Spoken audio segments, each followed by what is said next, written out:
Hello students, welcome back to the channel. आज हम 16 जून 2026 के इम्पॉर्टेंट करंट अफेयर एमसीक्यूज को कवर करने वाले हैं। अगर आप लोग किसी भी कंपटीशन एग्जाम की प्रिपरेशन कर रहे हैं तो आप लोग जानते हैं कि डेली बेसिस करंट अफेयर कितना इम्पॉर्टेंट है। तो अगर आप लोग डेली करंट अफेयर कवर करना चाहते हैं तो आप हमारे चैनल को फॉलो कर सकते हैं, सब्सक्राइब कर सकते हैं। लेक्चर पसंद आए तो वीडियो को लाइक ज़रूर करना और हाँ, कमेंट सेक्शन में बताना कि आपको लेक्चर कैसा लगा है। शुरू करने से पहले एक छोटी सी इंफॉर्मेशन और देना चाहूंगी। अगर आपको इस पूरी पीडीएफ चाहिए आज के लेक्चर की तो आप मुझे सिर्फ कमेंट कर देना। मैं आपको एक नंबर दूंगी व्हाट्सएप, जो कि हमारा ग्रुप है, वहां आप ऐड हो जाएंगे तो फ्री ऑफ कॉस्ट आपको हर रोज की पीडीएफ भी वहां पर प्रोवाइड होती रहेगी, जो आपके रिवीजन के लिए काम आ जाएगी। वैसे हम मंथली करंट अफेयर आपके लिए ई बुक के फॉर्म में बनाने वाले हैं, जो जल्द ही आने वाली है। ओके, तो स्टार्ट करते हैं। फर्स्ट क्वेश्चन हमारा है, हर साल 16 जून को दुनिया भर में कौन सा महत्वपूर्ण दिवस मनाया जाता है? Which importantly is celebrated across the world every year on 16 June? तो हर साल 16 जून को कौन सा international day of family remittance बनाया जाता है? तो यहाँ पर आपका ऑप्शन बी बिल्कुल करेक्ट हो जाएगा। अंतर्राष्ट्रीय पारिवारिक प्रेषण दिवस मनाया जाता है। क्या है, देखिए इसका उद्देश्य यानी ऑब्जेक्टिव क्या है। हर दिन विदेशों में काम करने वाले प्रवासियों यानी जो माइग्रेंट्स है, जो अपने देश से बाहर देश में कमाने के लिए जाते हैं, के आर्थिक योगदान को सम्मान देने के लिए मनाया जाता है। डिक्लेरेशन यानी घोषणा कब की गई थी? तो संयुक्त राष्ट्र महासभा द्वारा इस दिवस को आधिकारिक तौर पर वैश्विक मंजूरी दी गई थी। भारत और इंडिया की रैंक क्या है? तो विश्व बैंक के अनुसार विदेशों से धन प्राप्त करने यानी रेमिटेंस इनफ्लो में भारत दुनिया में पहले स्थान पर आता है। नेक्स्ट क्वेश्चन है यहाँ पर, 16 जून 2026 को भारत सरकार के कृषि मंत्रालय द्वारा देश के पहले किस डिजिटल डेटाबेस को लाइव किया गया है? Which country's first digital database has been made live by the Ministry of Agriculture on 16 June? तो उन्होंने डिजिटल किसान रिकॉर्ड को क्या किया है, लाइव किया है। तो यहाँ पर आपका ऑप्शन ए बिल्कुल करेक्ट हो जाएगा। राष्ट्रीय डिजिटल मृदा डेटाबेस को उन्होंने क्या किया है, डिक्लेयर किया है। तो नेशनल डिजिटल सॉइल डेटाबेस आपका यहाँ पर क्या हो जाएगा, करेक्ट हो जाएगा। फंक्शन क्या है इसका? यह पोर्टल देश के हर हिस्से की मिट्टी की सेहत और उसकी नमी की रियल टाइम डिजिटल मैपिंग दिखाएगा। कनेक्शन की बात करें, यह वर्ष 2015 में शुरू की गई मृदा स्वास्थ्य कार्ड यानी सॉइल हेल्थ कार्ड स्कीम का आधुनिक रूप है। भारतीय मृदा विज्ञान संस्था का मुख्यालय मध्य प्रदेश के भोपाल में स्थित है। नेक्स्ट क्वेश्चन हमारा है, केंद्रीय मंत्रिमंडल ने हाल ही में किस राज्य में देश के पहले सेमीकंडक्टर रिसर्च सेंटर का स्थापना को मंजूरी दी है? The Union Cabinet has recently approved the setting up of the country's first semiconductor research center in which state? तो उन्होंने कर्नाटका के अंदर सेमीकंडक्टर रिसर्च सेंटर को इस्टेब्लिश करने के लिए अनुमति दी है यानी अप्रूवल दिया है। तो यहाँ पर आपका ऑप्शन बी कर्नाटक बिल्कुल सही हो जाएगा। स्थान की बात करें तो यह अत्याधुनिक अनुसंधान केंद्र कर्नाटक के बेंगलुरु, भारत की सिलिकॉन वैली जिसे कहा जाता है, में बनाया जा रहा है। क्या मिशन है इसका? मुख्य उद्देश्य भारत को इलेक्ट्रॉनिक चिप निर्माण और डिजाइनिंग के क्षेत्र में आत्मनिर्भर बनाना है। मिनिस्ट्री की बात करें, यह केंद्र इलेक्ट्रॉनिक और सूचना प्रौद्योगिकी मंत्रालय की देखरेख में काम करेगा। नेक्स्ट क्वेश्चन है, नीति आयोग द्वारा जारी सतत विकास लक्ष्य भारत सूचकांक के किस राज्य ने पर्यावरण श्रेणी में प्रथम स्थान पाया है? Which state has ranked first in environmental category in SDG India text released by NITI Aayog? तो यहाँ पर आपका ऑप्शन बी हिमाचल प्रदेश बिल्कुल करेक्ट हो जाएगा। तो एसडीजी इंडियन इंडेक्स के अंदर हिमाचल प्रदेश ने फर्स्ट रैंक हासिल की है।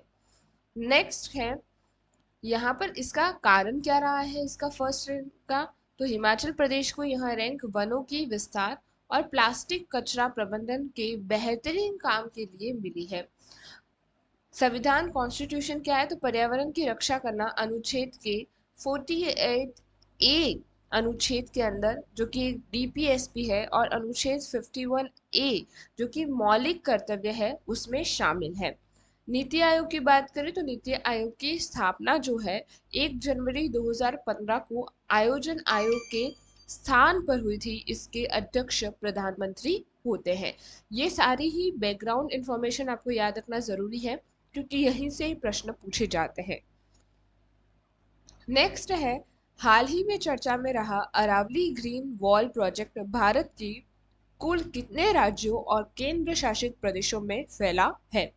The recently discussed Aravalli green wall project is spread across how many state and union territories in India. तो ये 4 स्टेट्स के अंदर क्या है फैला हुआ है, 4 स्टेट्स एंड यूनियन टेरिटरीज के अंदर फैला हुआ है। तो ऑप्शन सी आपका यहाँ पर करेक्ट हो जाएगा। कहाँ कहाँ पर देखिए, यह प्रोजेक्ट थार मरुस्थल के फैलाव को रोकने के लिए गुजरात, राजस्थान, हरियाणा और दिल्ली में लागू है।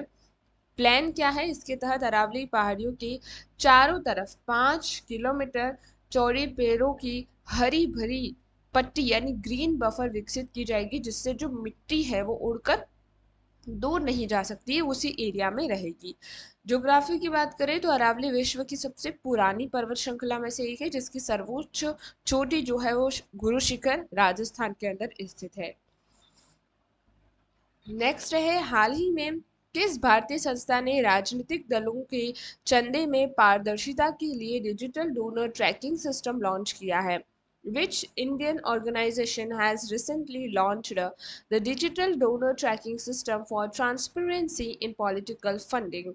तो ये इलेक्शन कमीशन ऑफ इंडिया ने किया है। तो आपका ऑप्शन बी भारत का चुनाव आयोग जो है उसने donor tracking system, digital donor tracking system को क्या किया है, लॉन्च किया है, जो कि ट्रांसपेरेंसी रखेगा पॉलिटिकल फंडिंग के अंदर। क्या पर्पस है, यह नया सिस्टम राजनीतिक दलों को मिलने वाले 20,000 से अधिक अज्ञात चंदे को रियल टाइम ट्रैक करेगा कि उनको कितना मिल रहा है कितना नहीं मिल रहा है सभी चीजें। भारतीय संविधान का अनुच्छेद 324 जो है चुनाव आयोग को चुनाव कराने और नियंत्रित करने की शक्ति देता है। आर्टिकल 324 याद रखिएगा। संरचना स्ट्रक्चर की बात करें, चुनाव आयोग में एक मुख्य चुनाव आयुक्त और 2 अन्य चुनाव आयुक्त होते हैं, जिनकी नियुक्ति कौन करते हैं, राष्ट्रपति करते हैं। नेक्स्ट क्वेश्चन है, भारतीय रक्षा मंत्रालय ने हाल ही में किस देश के साथ प्रीडेटर ड्रोन MQ-NV प्रीडेटर की खरीद का अंतिम समझौता किया है। The Indian ministry of defence has recently signed the final deal with which country to procure predator drone MQ-9B। तो ये यूएसए के साथ उन्होंने रिसेंटली साइन किया है। तो आपका ऑप्शन सी यहाँ पर करेक्ट होगा। क्षमता कैपेसिटी की बात करें, यह एक शक्तिशाली हंटर किलर ड्रोन है जो लगातार 35 घंटे से अधिक समय तक हवा में रहकर सटीक हमला कर सकता है। डेवलपमेंट की अगर यहाँ पर बात करें, सॉरी डिप्लॉयमेंट की बात करें, इन आधुनिक ड्रोनों को चीन सीमा और हिंद महासागर क्षेत्र में निगरानी के लिए तीनों सेनाओं को दिया जाएगा। डिफेंस फैक्ट की बात करें, भारत और अमेरिका के बीच सैन्य खुफिया जानकारी साझा करने के लिए बेका समझौता पहले से लागू है। नेक्स्ट क्वेश्चन है, भारतीय संविधान का अनुच्छेद 244 ए जो हाल ही में पूर्वोत्तर के कारण चर्चा में रहा, इसका संबंध किससे है। Article 244 A of Indian Constitution recently in a news regarding northern eastern India is related to which of the following। तो ये जो था वो असम के भीतर एक स्वायत्त राज्य का गठन यानी क्रिएशन ऑफ है ना autonomous states with in Assam, Assam के अंदर ही एक ऑटोनोमस स्टेट को बनाने का है। तो यहाँ आपका ऑप्शन ए जो है वो करेक्ट होगा। पावर की बात करें, यह अनुच्छेद संसद को असम के कुछ आदिवासी क्षेत्रों को मिलाकर एक स्वायत्त ऑटोनोमस राज्य बनाने की विशेष शक्ति देता है। इतिहास अमेंडमेंट इस अनुच्छेद को 22वें संविधान संशोधन अधिनियम 1969 के द्वारा मूल संविधान में जोड़ा गया था।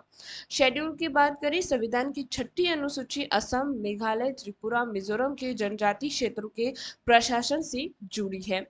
नेक्स्ट क्वेश्चन है, हाल ही में किस अंतर्राष्ट्रीय संगठन के सदस्य देशों ने दुनिया की पहली कानूनी रूपी बाध्यकारी एआई कृत्रिम बुद्धिमत्ता संधि पर हस्ताक्षर किया है? The member state of which international organization have recently signed the world's first legally binding AI treaty? तो ये जो है वो यूरोपियन यूनियन ने साइन किया है, तो ऑप्शन ए करेक्ट होगा।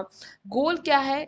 इस ऐतिहासिक संधि का मुख्य लक्ष्य डीप फेक, प्राइवेसी उल्लंघन और साइबर हमलों जैसी एआई की कमियों को रोकना है। हेडक्वार्टर कहाँ है? यूरोपियन संघ का वर्तमान में 27 लोकतांत्रिक देशों का एक संघ है और इसका मुख्यालय ब्रुसेल्स बेल्जियम में है। कहाँ पर है? ब्रुसेल्स बेल्जियम में। करेंसी की बात करें, यूरोपियन संघ के 20 सदस्य देश अपनी आधिकारिक राष्ट्रीय मुद्रा के रूप में यूरो का इस्तेमाल करते हैं। नेक्स्ट क्वेश्चन है यहाँ पर हमारा, जो कि आज का लास्ट भी है। मौर्यकालीन प्राचीन भक्ति चित्रों मृणाल के लिए प्रसिद्ध गोगीमारा गुफा जोगीमारा गुफाएं भारत के किस राज्य में स्थित है? The famous Jogimara caves known for the ancient Maurya eras murals are located in which Indian state? तो ये छत्तीसगढ़ में सिचुएटेड है, तो आपको ऑप्शन बी करेक्ट हो जाएगा। ये ऐतिहासिक गुफाएं छत्तीसगढ़ के सरगुजा जिले में एक जिन्हें भारत की सबसे पुरानी नाट्यशाला माना जाता है। स्क्रिप्ट यहाँ मैंने प्राचीन शिलालेख मुख्य रूप से मगधी प्राकृत भाषा और ब्राह्मी लिखी में लिखे गए हैं। एएसआई फैक्ट की बात करें, भारतीय पूर्वोत्तर सर्वेक्षण की स्थापना 1861 में अलेक्जेंडर कनिंघम ने की थी। यह सांस्कृतिक मंत्रालय के तहत आता है। आई होप आज के ये 10 क्वेश्चंस आपको बहुत अच्छे से लर्न हुए होंगे, आपको समझ में आए होंगे, और इसका जो एक्सप्लेनेशन है उसे प्लीज़ बार बार रिपीट करते रहना, पढ़ते रहना, क्योंकि वहीं से क्वेश्चन पूछा जाता है। कई बार आपने देखा होगा एग्जैक्टली जो न्यूज़ में है उससे रिलेटेड बहुत ज़्यादा डीप क्वेश्चन पूछे जाते हैं, तो आपके लिए एक्सप्लेनेशन काफ़ी इम्पोर्टेंट है। Okay, thank you very much for today.